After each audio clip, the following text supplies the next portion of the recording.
The night of the moon ceremony had arrived at last. For Seraphina, it had been a moment she had dreamed about since childhood, whispered about with her friends under starlit skies, imagined in 1,000 different ways.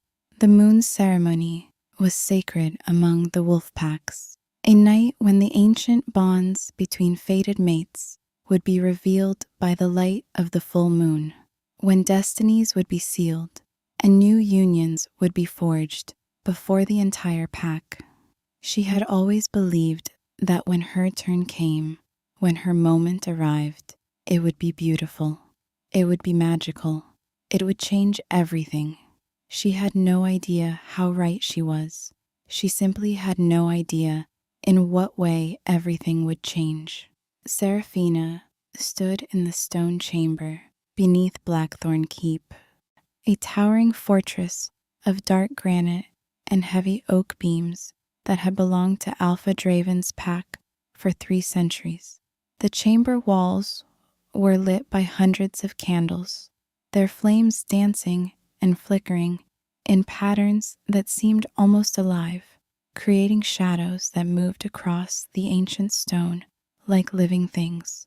Her reflection stared back at her from every polished surface, and she barely recognized the woman looking back.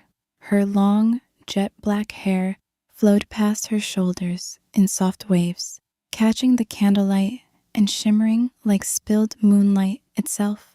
The waves seemed wind-swept, even though she stood in still air, as if her very essence was restless with anticipation. Her skin was pale, luminous, almost ethereal, a stark contrast to the deep burgundy walls around her. The white silk gown she wore was flowing and delicate, the kind that belonged in dreams rather than reality. It caught every flicker of candlelight, and the fabric seemed to glow from within. Her bare shoulders were exposed to the cool air of the chamber, the thin fabric arranged to frame her collarbones perfectly. At her throat, a delicate silver crescent moon pendant caught the light, casting tiny crescents of reflection across her skin.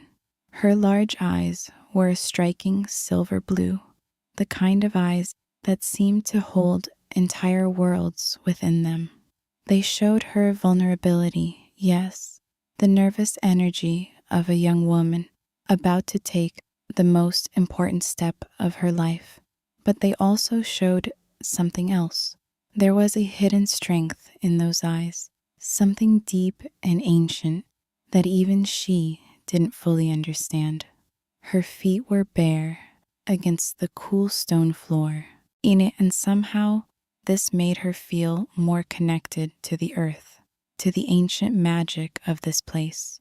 Everything about her appearance was perfect, prepared by the elder women of the pack in the old traditions, designed to be beautiful, to call to her fated mate. She had no way of knowing that her beauty would become her tragedy.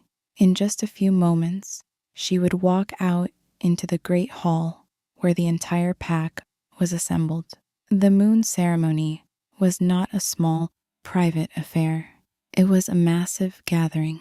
Every wolf in the Blackthorn territory would be there, standing in a great circle, their eyes turned toward the candidates for the ceremony. The alpha male, Draven Blackthorn himself, would be waiting. At 27 years old, Draven was the most powerful alpha in the region, a warrior of legendary strength and reputation. He had taken control of the Blackthorn pack when he was just 22, after defeating the previous alpha in combat. In the 5 years since, he had expanded the pack's territory, made alliances with some of the most powerful neighboring packs, and earned a reputation as an alpha who could not be challenged, an alpha who always won. Seraphina knew this about him. Everyone knew this about him. And for the past 6 months, she had been in love with the idea of him. Not with him exactly, She had barely spoken to him more than a handful of times, but with the idea of what a mate to such a powerful alpha would mean, she would be Luna, the highest ranking female in the pack. She would have status, power, security, everything she had ever wanted, or so she thought. The doors to the great hall opened, and Seraphina took a deep breath. This was it. This was the moment. She stepped through the doorway and into a world transformed. The great hall was impossibly vast, with a soaring ceiling lost in shadow and darkness. Massive stone pillars held up the roof, carved with the emblems of every pack that had ever allied with Blackthorn. Hundreds of wolves stood in a perfect circle, their human forms naked or barely clothed, their skin shimmering with the barely contained power of their wolf forms beneath. The temperature of the room seemed to drop as Seraphina entered. The energy was electric, ancient magic thrumming through the very stones beneath her feet. The full moon, visible through a massive skylight in the ceiling, poured down its silver light directly into the center of the circle. This was where the magic was strongest. This was where fated bonds were revealed. Seraphina walked slowly to the center of the circle, her bare feet making soft sounds against the stone floor. As she walked, she felt hundreds of eyes upon her. She felt their judgment, their scrutiny, their curiosity, but she held her head high. She was beautiful. She was worthy. She was ready. And then she saw him. Draven Blackthorn stood across the circle from her, waiting in his human form, and the sight of him stole her breath. He was even more magnificent in person than she had imagined. His sharp, angular features seemed carved from dark stone. High cheekbones, a strong jawline, a face that suggested power and cruelty in equal measure.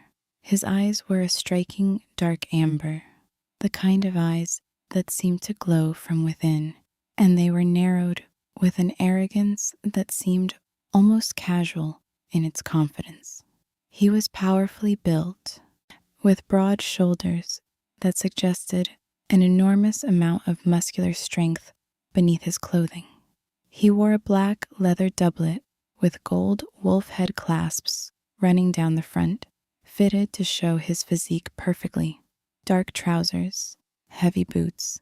His thick, dark brown hair was tousled and wild, as if he had just walked through a storm.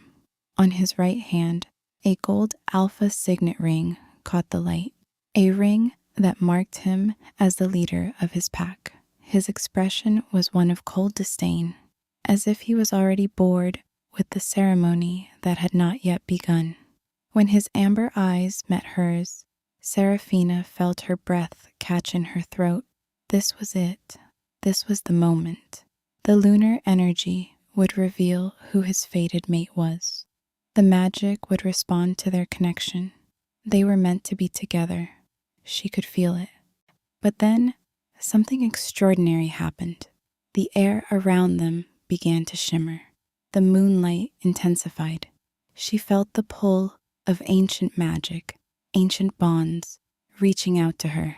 But then, before the magic could fully manifest, before the fated mate bond could fully form, Draven's eyes narrowed even further. He turned his head, and his gaze slid past her, literally past her. His eyes landed on another woman who stood at the edge of the circle, half hidden in shadow. Vivian. Even in the dim light, her beauty was predatory, aggressive, impossible to ignore. Her sharp cheekbones were perfect, her full lips curved in a knowing smirk. Her skin had a pale, almost unnatural sheen, and her long, dark red hair was styled with absolute perfection. Not a single strand out of place. She wore a deep burgundy velvet gown that hugged her curves, with a plunging neckline that left nothing to the imagination and gold accents that caught the light.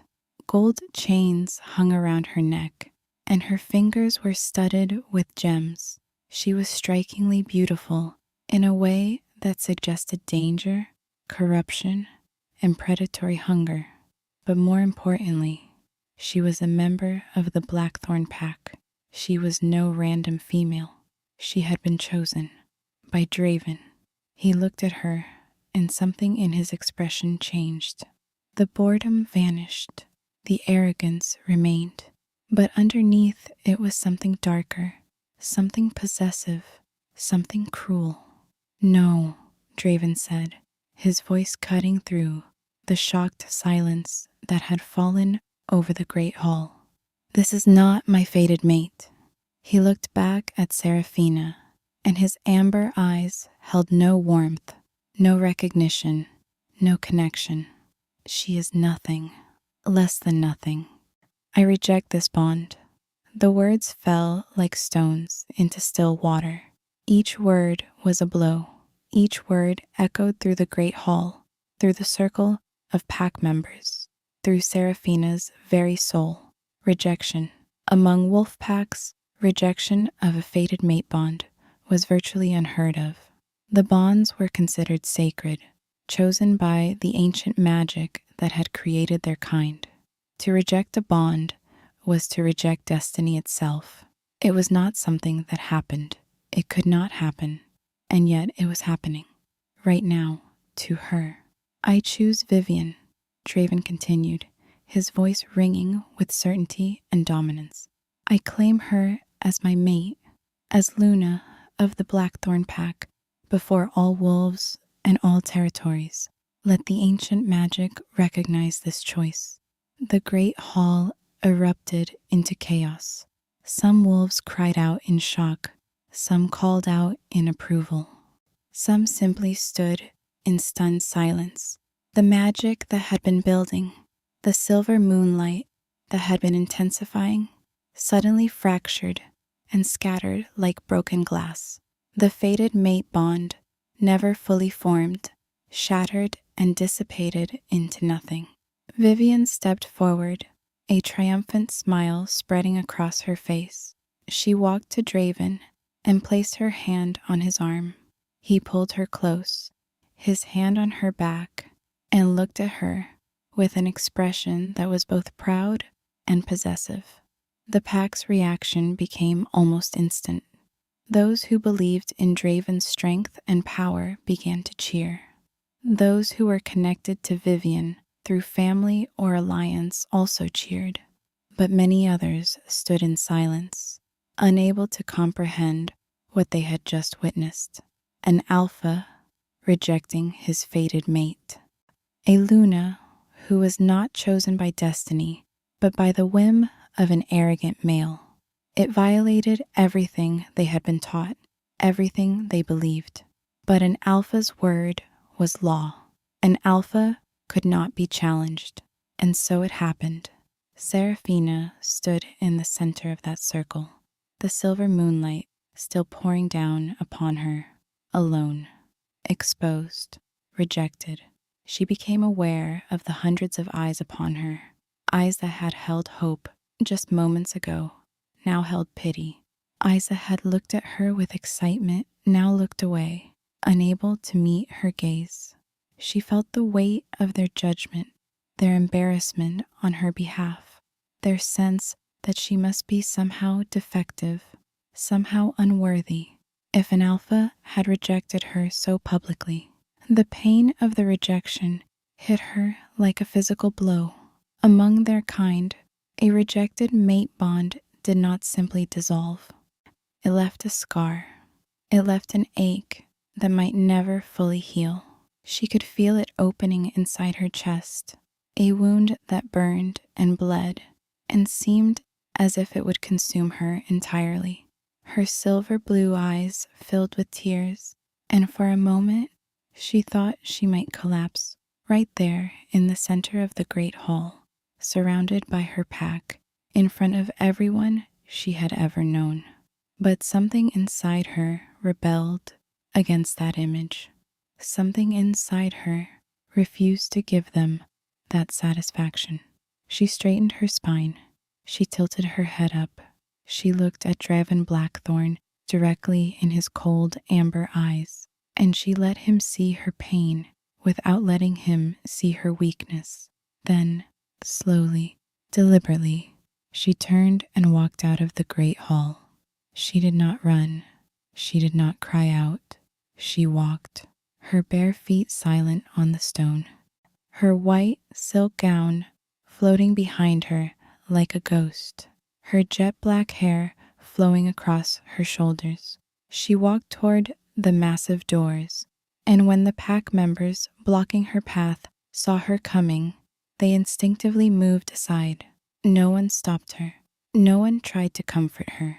No one tried to explain. She simply walked out into the night, and she left her entire world behind her. Outside Blackthorn Keep, the night was cold and clear, and the full moon hung enormous in the sky, casting everything in sharp silver light. Seraphina did not stop. She did not look back at the keep, though she could hear the sounds of continued celebration beginning inside the great hall. Draven would be claiming his new mate. The pack would be celebrating their alpha's bold choice. No one would notice that she was gone. No one would care. She walked down the mountain path that led away from the keep, her bare feet finding their way in the moonlight. She did not know where she was going. She only knew that she had to leave, that she had to get away from this place, from these people, from the memory of the cruelest moment of her life. The pain of the rejection was beginning to fade into something deeper and more complex. The shock was wearing off, and in its place was growing a strange kind of clarity. She had been rejected not because she was unworthy, but because Draven Blackthorn was exactly what the whispers said he was. He was cruel. He was arrogant. He was someone who would cast aside destiny itself if it suited him. And if she had been bound to him, if she had become his mate, if she had become Luna of his pack, she would have been miserable. She would have been trapped. She would have been property. The realization was strange and unexpected, but it was also oddly comforting. The rejection, which had seemed like the end of her world, might actually be a mercy. She did not know it yet, but this journey away from Blackthorn Keep was not an exile. It was a salvation. The night grew colder as she descended the mountain. The terrain became more wild, less traveled. As she moved away from pack territory, she could still sense the boundaries, the ancient markers that separated one pack's land from another. The magic that prevented wolves from crossing territories without permission was a real, tangible thing. She could feel it like a pressure against her skin as she approached it. The border between Blackthorn territory and the territory of the Stormvale pack. On the other side of that border was unknown land. It was dangerous for a lone wolf to cross into another pack's territory. It could be seen as an act of aggression, a challenge. It could result in death.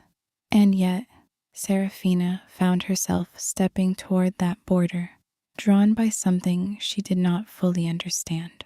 When her bare feet crossed the line, marked by ancient stones carved with territorial symbols, she felt the magic shift. The pressure changed.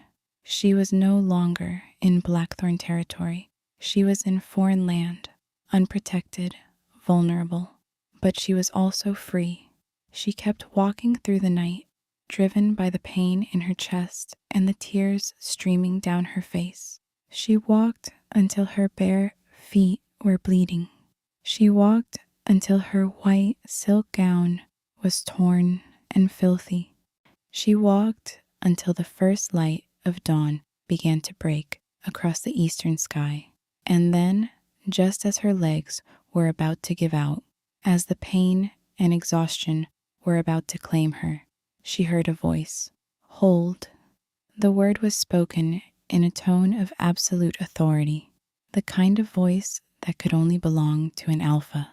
Seraphina stopped and turned to see a figure approaching through the misty morning light. It was a man, powerfully built and tall, with dark hair cut shorter than Draven's and steel gray eyes that seemed to see straight through her. She recognized him immediately, though they had never been formally introduced.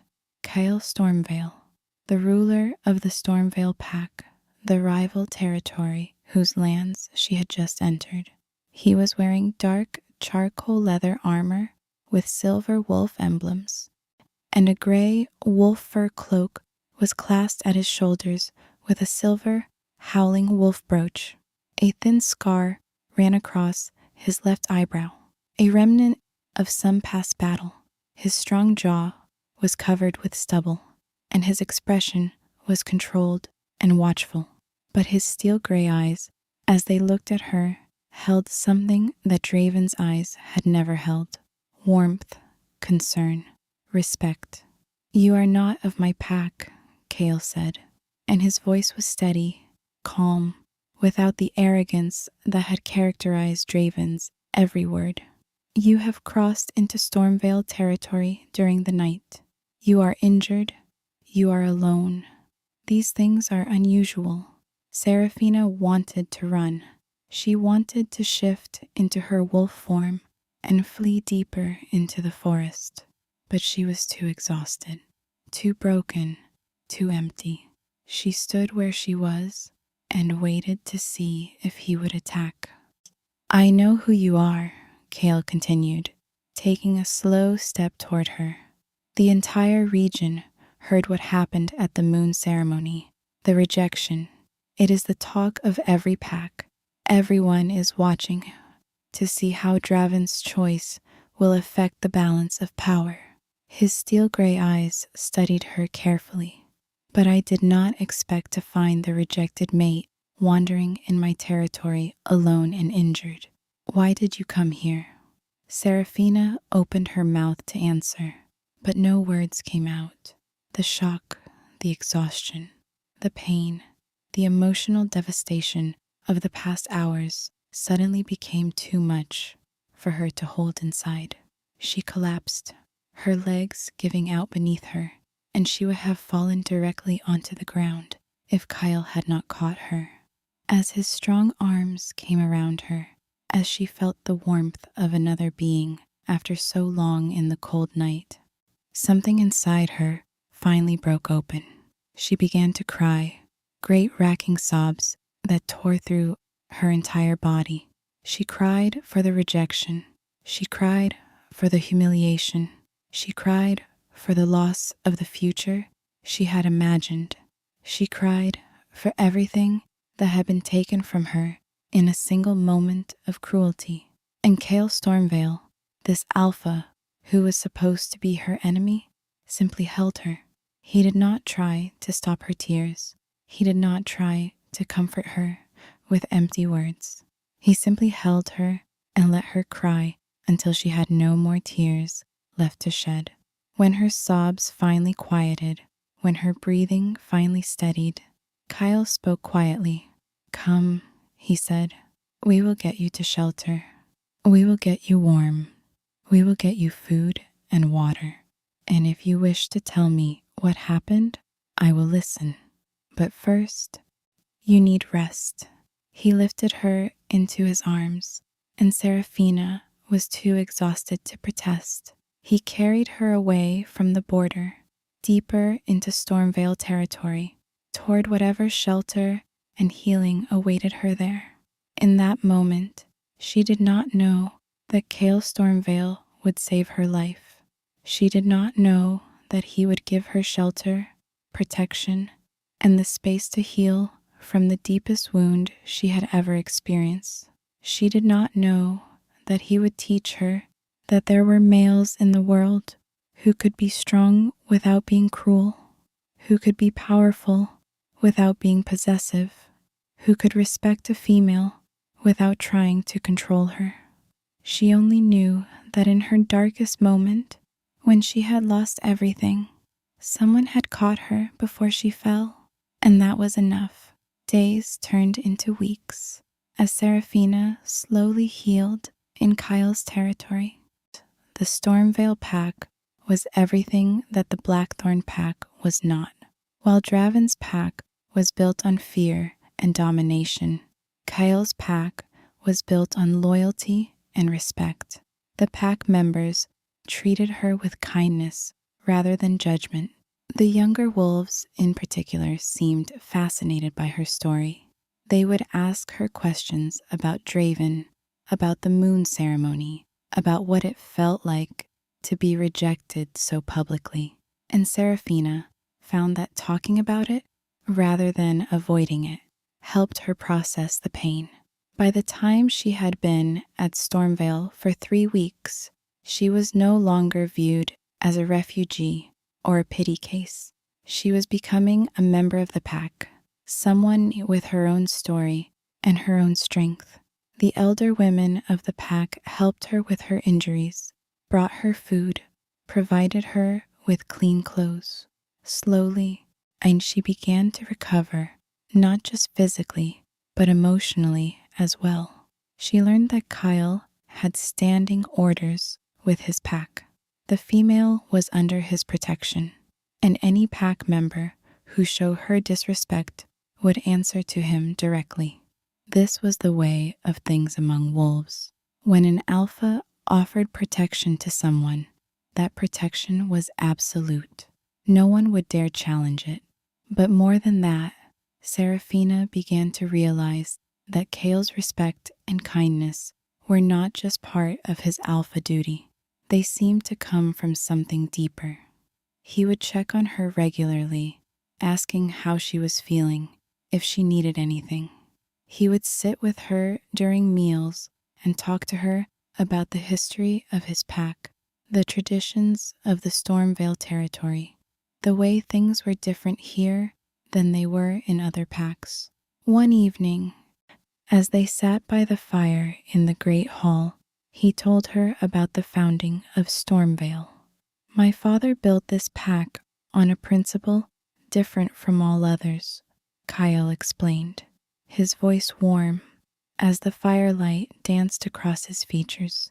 He believed that an alpha's strength should be measured not by how much he could dominate, but by how much he could inspire loyalty and respect.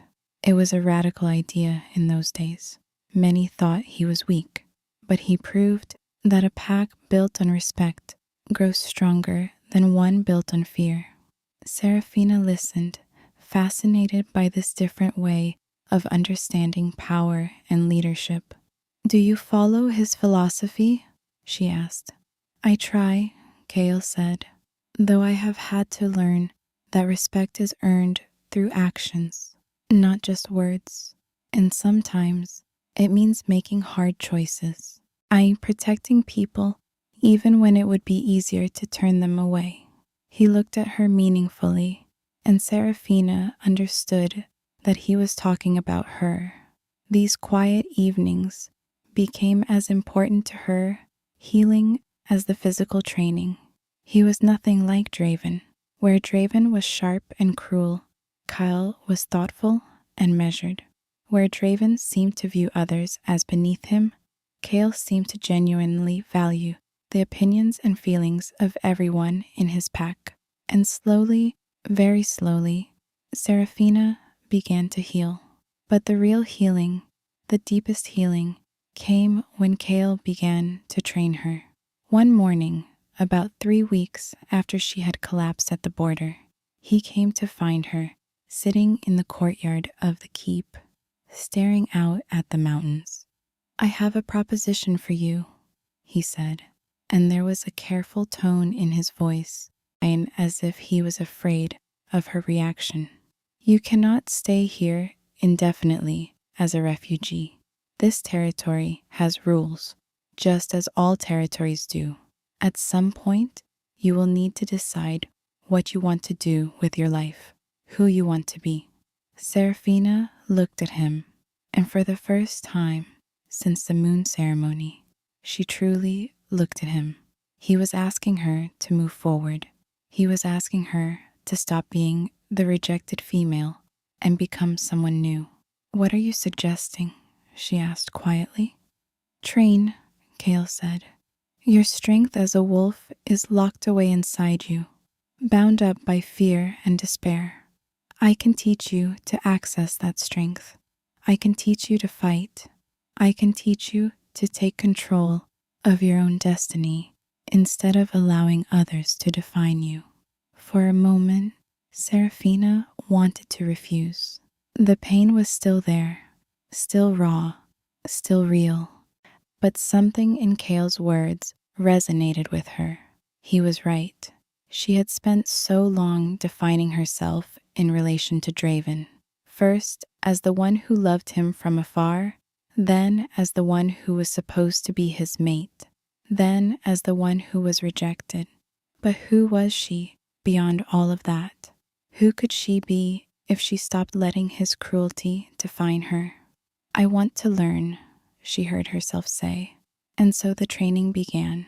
Every day, in the early morning hours, before the pack woke, Serafina and Kale would go out to the training grounds at the edge of the cape.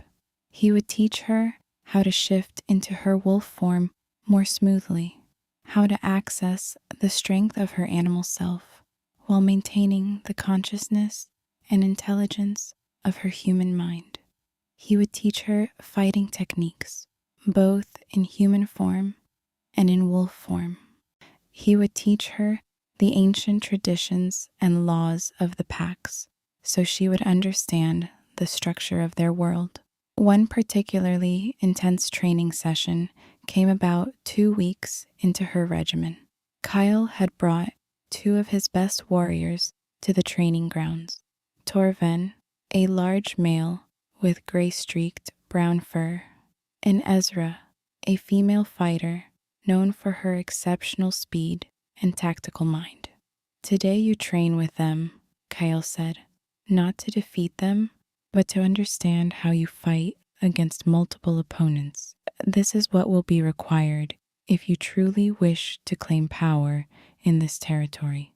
Serafina felt her heart quicken as Torven approached, his massive frame casting a shadow across the morning sunlight, but she held her ground.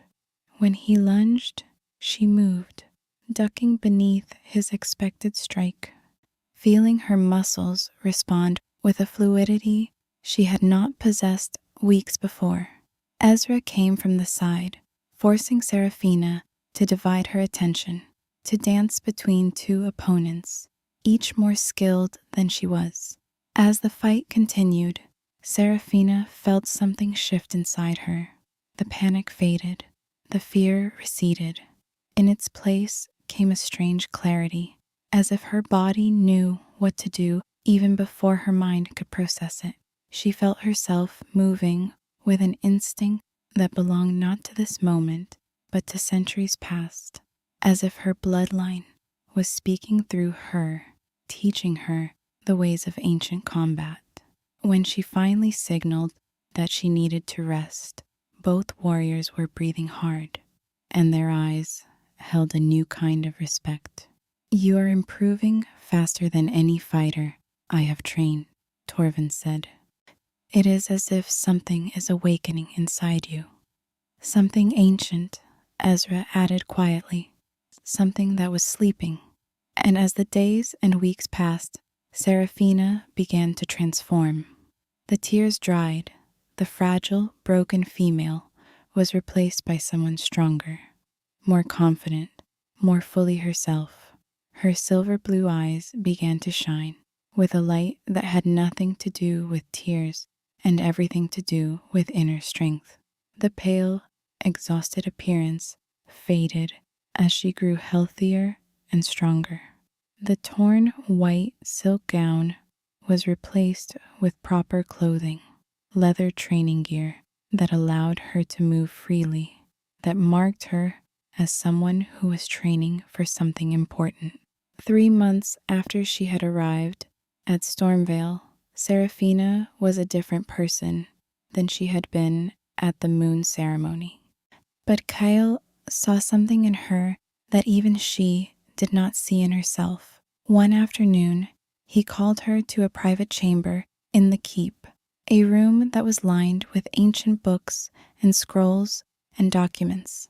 At the center of the room stood Elder Marielle, the oldest living wolf in the region. She was ancient, her silver white hair braided with moonflowers, her wise eyes seeming to glow faintly with silver light. She wore layered gray and white robes with silver thread embroidery of moon phases, and she carried a gnarled wooden staff topped with a luminescent moonstone. There was power radiating off her, the power of someone who had lived for centuries and had seen empires rise and fall. "Seraphina," Muriel said, and her voice carried the weight of ancient authority. "Kyle has brought me to examine you. He believes something important about your bloodline. Let me look at you." Seraphina stepped forward, uncertain what to expect. Muriel studied her carefully, her ancient eyes moving across every inch of Seraphina's body, every inch of her face. Then the elder raised her staff, and the moonstone at its tip began to glow. The light spread out to encompass Seraphina, and suddenly she could feel the magic washing across her, through her, reading something deep inside her. The staff's glow intensified, becoming almost blindingly bright, and Muriel's ancient eyes opened wide. "It cannot be," she breathed. "The white silver wolf, the bloodline has not been seen in 5 generations, but it is here, in you, the dormant genes, the ancient power, all of it is in you." Seraphina felt her breath catch. "What is a white silver wolf?" she asked. Muriel lowered her staff, and the glow faded. "It is the rarest bloodline among our kind," the elder said.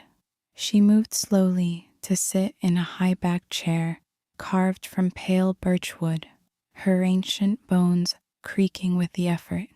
"The white silver wolves were the first wolves to walk this earth. They were blessed by the ancient powers, given strength and magic far beyond that of normal wolves. They could shift more gracefully, fight with more power, and influence the bonds between mates in ways that other wolves could not. They could hear the thoughts of their packmates during battle, coordinate movements with perfect precision, and access their wolf form faster than any normal wolf. But the bloodline died out, lost to time and war and interbreeding. The last known white silver wolf was a female named Kiris, who lived 300 years ago during the age of the Great Wars. She was a legend. They say she could shift 17 times in a single battle without losing her human consciousness. She could see through mist and fog as if it were daylight.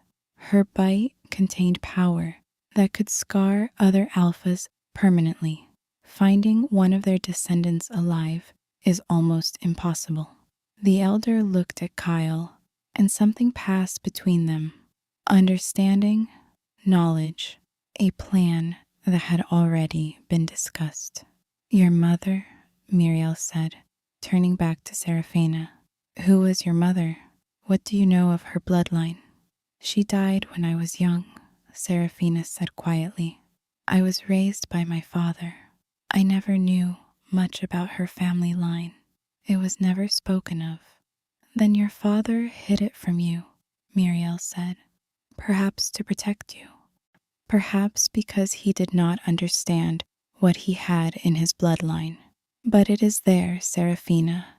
You are descended from the ancient white silver wolves, and the powers that come with that bloodline, they are beginning to wake inside you. With proper training, with proper understanding, you could become the most powerful Luna in this region. The bloodline carries gifts that few possess. Your mother's side carried the white silver genetics, dormant but powerful, waiting to manifest in someone worthy of bearing that ancient power. The manifestation does not happen in all descendants. You understand? It skips generations, sometimes appearing in only one child among many, waiting for the right conditions to awaken. Those conditions are crisis, trauma, and the will to survive and become stronger. You have all three. The words seemed impossible. They seemed like something from a story, a fantasy, a dream. And yet, even as Muriel said them, Seraphina could feel the truth of it. Something inside her had always been different. She had always felt stronger than other females, more capable, more aware of the ancient magic that flowed through their kind. She had suppressed it, buried it, hidden it, because it had never seemed important. But now, with Kale's training, with her body and mind becoming stronger every day, she could feel that ancient power beginning to stir. It was like a sleeping giant waking inside her, stretching, preparing to take back its place in the world. There is more, Kale said, and he stepped forward and took Seraphina's hand. The gesture was unexpected, intimate, and Seraphina felt a flutter in her chest at the contact. The moon ceremony that rejected you, Kyle continued. I have learned more about what happened there. The rejection was not natural. Draven did not truly reject you because of a lack of connection. The bond was there. The magic was responding.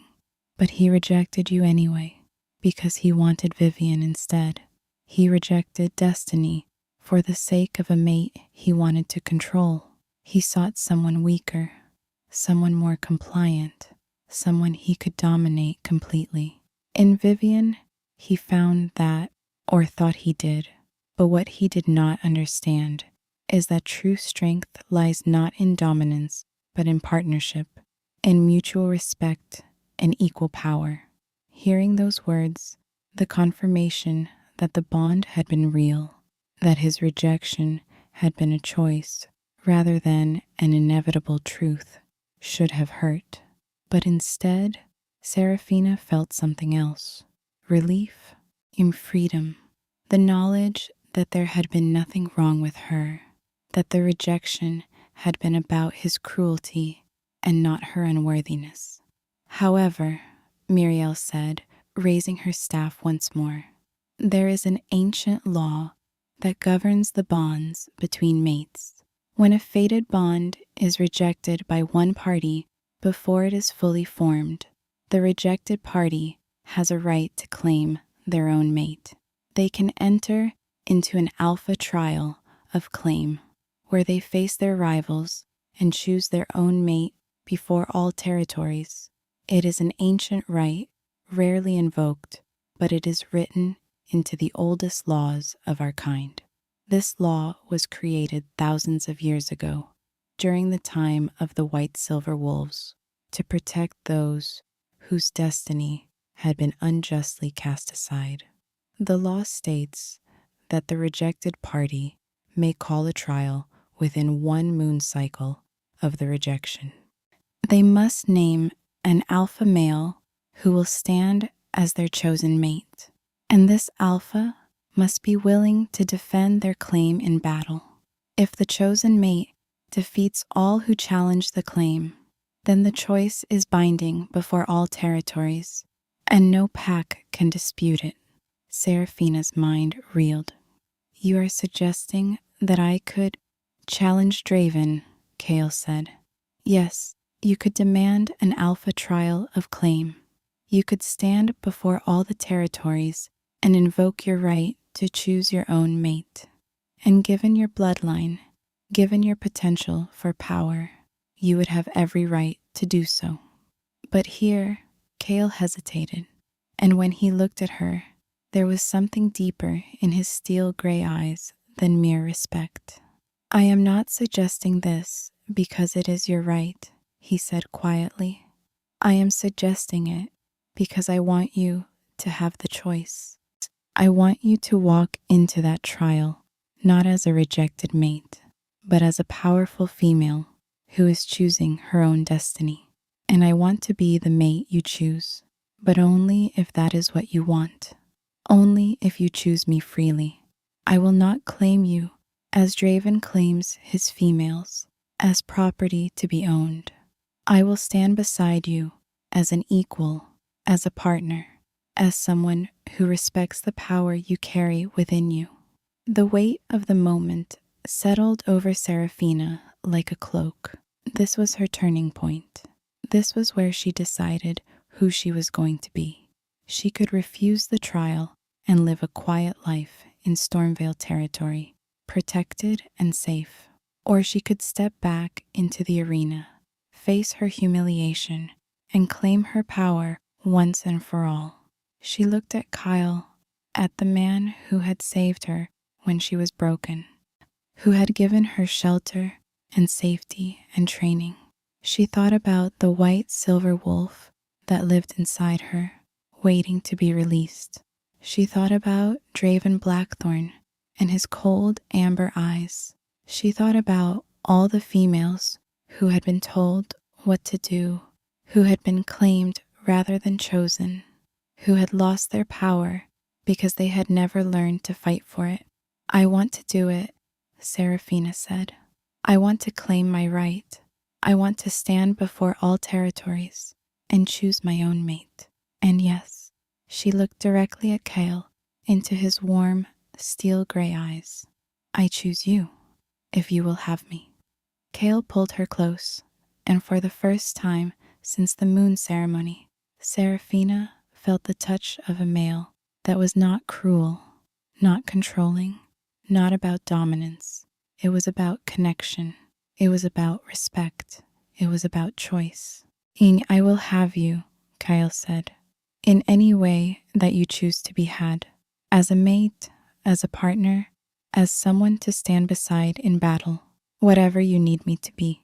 The trial was set for 1 moon cycle, hence, this would give Seraphina the time to fully recover, to complete her training, and most importantly, to allow word to spread throughout all the territories. By ancient law, all alpha challengers and all interested territories had to be given notice of an alpha trial of claim. Everyone had to be allowed to come and bear witness, and everyone wanted to see what would happen. The girl who had been rejected at the moon ceremony, challenging her rejector in an ancient trial. The dormant bloodline of the white silver wolves, awakening after 5 generations. The balance of power between Blackthorn and Stormvale about to be tested in the most public way possible. The rumors spread like wildfire. In 1 week, every territory knew what was happening. In 2 weeks, the strongest wolves from across the region were preparing to travel to the neutral ground where the trial would be held. A great stone arena carved into the mountainside centuries ago. A place where territorial disputes were settled and the strongest wolves could prove their worth. In 3 weeks, Seraphina was having visions in the night. The white silver wolf inside her was growing stronger, pushing at the boundaries of her human form, demanding to be released. Muriel explained that this was normal.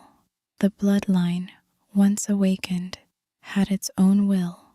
It wanted to manifest. It wanted to fight.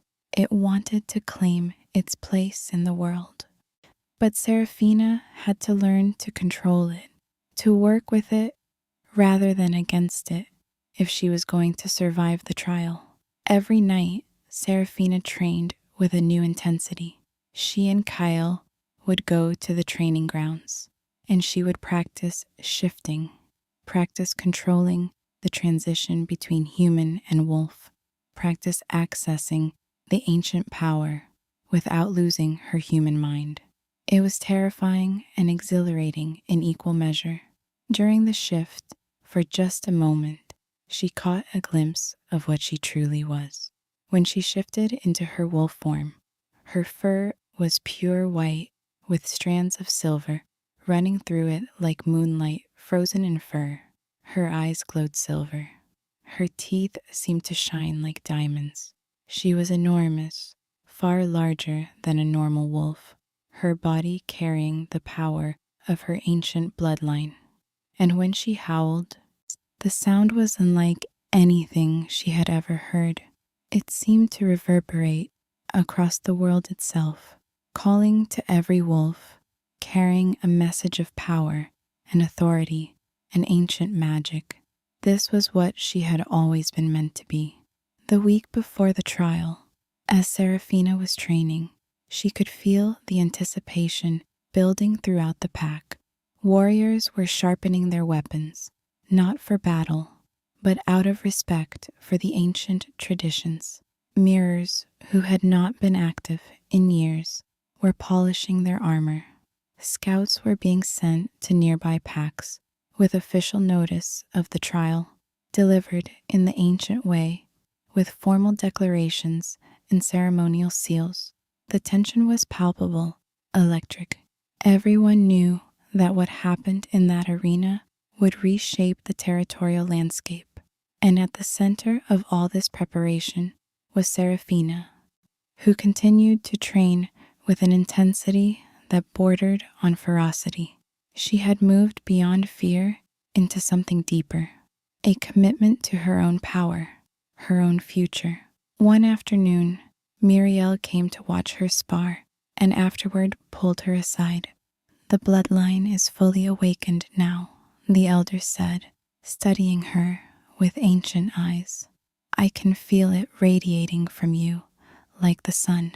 When you step into that arena, every wolf present will know what you are. The question is whether you will know it yourself." It was both a blessing and a burden. The week before the trial, as Seraphina was training, a messenger arrived at the Stormvale Keep. He carried the seal of Blackthorn Pack, and he asked to speak to Seraphina directly. She met him in the great hall, Kyle standing at her side, and the messenger delivered his message. It was from Draven Blackthorn himself. The message was simple and cold, written in his handwriting, dripping with arrogance. "The trial is a waste of time and magic. I will destroy you in the arena, Seraphina. I will crush any mate claim you think to make. And then perhaps, after I have humiliated you a second time, Vivian will find it amusing to kill you herself. See you in the arena, little girl." Kyle's eyes flashed gold as he read the words, and there was a low growl in his throat. His territorial instincts were being challenged.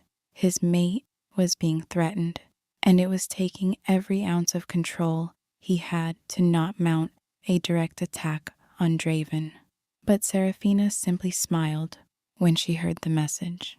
She felt the white silver wolf inside her stirring, felt it eager and ready and hungry. Draven was still thinking of this as a battle he had already won. He had no idea what was coming for him. The day of the trial arrived with a clear sky and a cold wind. The stone arena was carved into the mountainside, a perfect circle surrounded by tall stone walls, with stone seating for hundreds of witnesses. By the time the trial was set to begin, every seat was filled. Alphas from every territory had come, their packs filling the stone benches, their eyes fixed on the arena floor. This was history in the making. This was power deciding the shape of the future. Seraphina stood in a tunnel leading to the arena, wearing nothing but a simple white shift, her feet bare against the stone floor. Her long, jet-black hair flowed down her back. Her silver blue eyes were clear and sharp. Inside her, The white silver wolf was pacing, eager to be released. Kyle stood beside her, and he took her hand one more time. "Whatever happens in there," he said, "I want you to know that I am proud of you, proud of your strength, proud of your courage, proud of everything you have become. You are no longer the rejected mate. You are Seraphina of the White Silver Wolves. Act like it." She nodded, and then she walked out into the arena. The sunlight hit her like a physical force, and the crowd roared. Thousands of wolves, in human form, lining the arena, all of them watching, all of them waiting. She walked to the center of the arena, and then she waited. The gates opposite her opened, and Draven Blackthorn strode out. He was wearing his armor, his black leather doublet with the gold wolf head clasps, his dark trousers, and heavy boots. The Alpha signet ring caught the light on his right hand. His expression was one of casual confidence, as if this was beneath him, as if he had already won. He stopped across the arena from Seraphina, and then he spoke, his voice carrying across the stone. "I, Draven Blackthorn, Alpha of the Blackthorn Pack, challenge any mate claim you wish to make, Seraphina. Choose your mate now, before these witnesses, and I will defeat you and crush this pathetic challenge." Seraphina took a deep breath, and then she felt it, the power rising up from deep inside her, the ancient bloodline stirring, the white silver wolf emerging. She closed her eyes, and she shifted. The transformation was instantaneous and complete. Where a young woman in a white shift had stood, there was now a massive white wolf with fur that shimmered like silver starlight. Her eyes glowed a brilliant silver, and her teeth were like white diamonds. She was enormous, far larger than any normal wolf, a creature of pure power and ancient magic. The crowd went silent. There was a moment of absolute shock, a moment where the entire arena held its breath. And then Kale stood up in his seat, and his voice rang out across the arena. "I, Kale Stormvale, acknowledge the challenge of Seraphina of the White Silver Wolves. I stand as her chosen mate. If any wish to contest this claim, they may step forward now." No one stepped forward. The power radiating off Seraphina, now in her wolf form, was too much. Even Draven, faced with the reality of what she truly was, seemed to hesitate. But he had made his challenge public. He could not back away without losing face. He began to shift, his human form becoming fluid, his body transforming into that of a large, dark brown wolf. But even in wolf form, he was smaller than Seraphina, weaker. His wolf sensed it immediately, and there was fear in his amber eyes. But there was also desperation. If he backed down now, if he refused the trial, his pack would crumble. His authority would be questioned. He had declared himself the winner before the battle even began. Now he had to fight. The two wolves circled each other. Seraphina moved with a grace and power that seemed impossible. Every movement was fluid, effortless, controlled. The white silver wolf inside her had complete command of her body. She was not fighting against her animal nature. She was embraced it, becoming one with it, using its power as her own.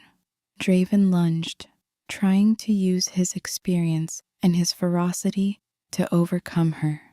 But Seraphina was faster. She sidestepped his attack and felt his teeth snap against air. She turned, and with a power that seemed almost casual, she struck him, her jaws closing on his shoulder, her bite fierce and final. Blood spilled across the arena floor. Draven howled in pain and rage, and he tried to break free, but Seraphina held him there, held him where all the wolves of all the territories could see him being dominated by this young female he had rejected so cruelly. And then, just as quickly as she had attacked, she released him. She stepped back and allowed him to scramble away, bleeding, humiliated, his confidence shattered in the dust of the arena. The crowd erupted, thousands of voices, screaming, howling, roaring their approval. They had come to witness a trial, and instead they had witnessed the awakening of ancient power. They had seen the impossible become real. They had seen a rejected mate claim her own destiny. Seraphina shifted back into her human form, standing in the center of the arena, her white shift now stained with Draven's blood, but her body whole and strong. She looked across the arena at Kale, and when their eyes met, she felt it. The bond, not a fated mate bond, but something perhaps even stronger. A chosen bond. A bond born of respect and choice, rather than magic and destiny.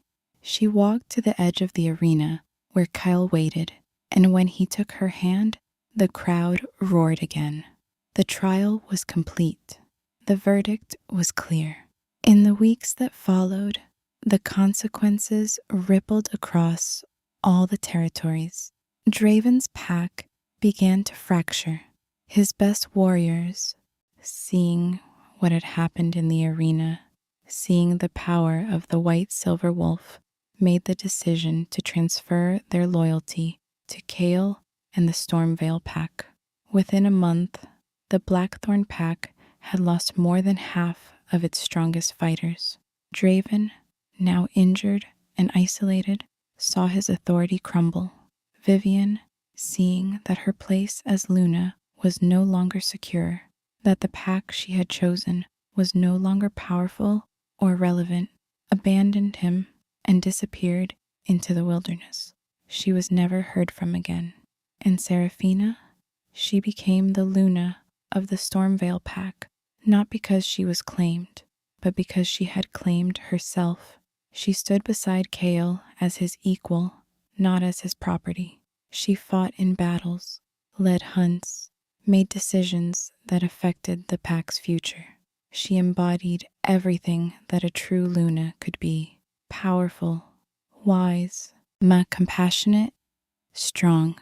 And in the years that followed, the story of the girl who was rejected at the moon ceremony, the girl who rose from humiliation to become the most powerful Luna in the region, became the stuff of legend. Mothers told the story to their daughters. Elders taught it to young wolves as a lesson in the power of choice and determination. And that story carried lessons that resonated far beyond the werewolf packs.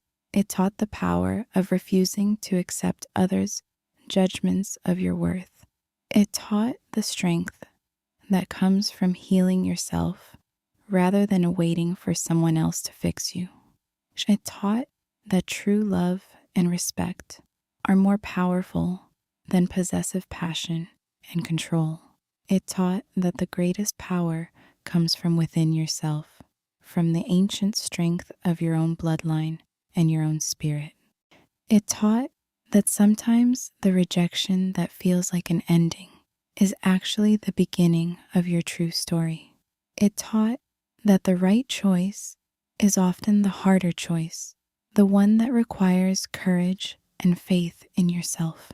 It taught that all of us carry within us power we have never accessed, strength we have never tapped, ancient magic we have never released. It taught that the moment we decide to claim that power, the moment we decide to choose ourselves, everything changes.